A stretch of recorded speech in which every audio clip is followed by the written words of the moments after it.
Ова што ќе го слушнете не е навреда, ова е пресуда.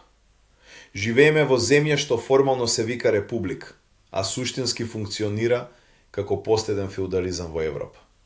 Земја во која не владее законот, туку милоста, не владее правото, туку врската, не владее трудот, туку поклонот пред Господарот. Во оваа земја човекот не прашува што знаеш, туку чии си. Не прашува што можеш да создадеш, туку кој те вработи. И тука, токму тука, се раѓа новиот роб. Доброволен, покорен, без достоинство, но со партиска книшка во џебот. Партиските војници, тие не се идеолози, не се борци, не се визионери. Тие се феудални слуги.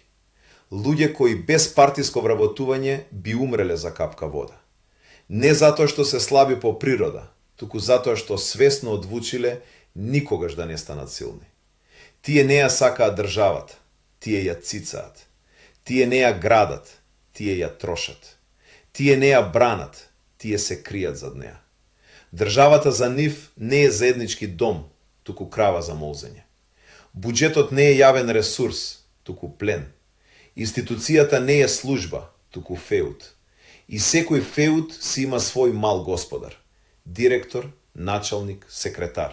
И под него редица клечачи. Благодарни што не мора да мислат, благодарни што не мора да одговараат. Карл Маркс одамна го кажал она што ние одбиваме да го признаеме. Општество што не поминало низ капитализам не може да влезе во комунизам.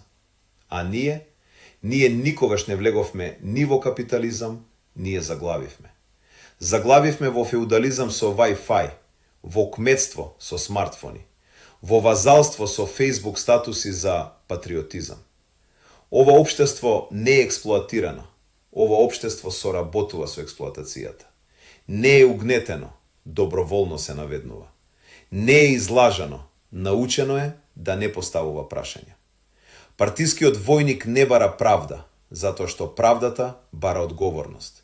А одговорноста е најголемиот непријател на феудалниот ум.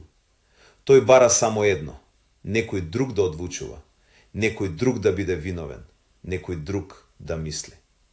Иронијата е крвава. Луѓе чии предци ја дале крвта за слобода, денес ја даваат слободата за плата.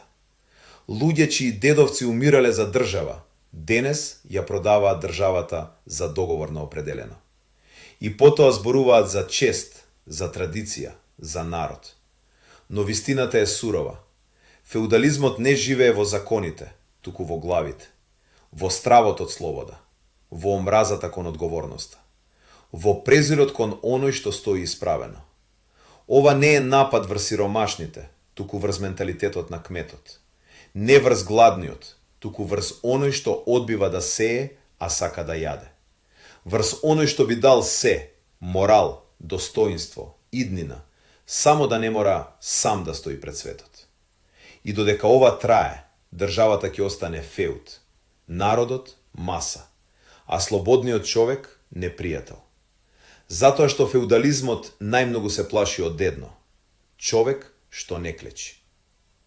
Еве потивка, подлабока завршница, без громки зборови, како шепот што останува да одсвонува.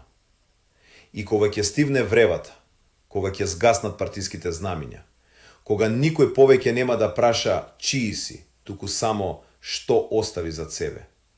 Кога ќе останеш сам со сопствената совест, без изговори, без страв, без публика, што ќе почувствуваш тогаш?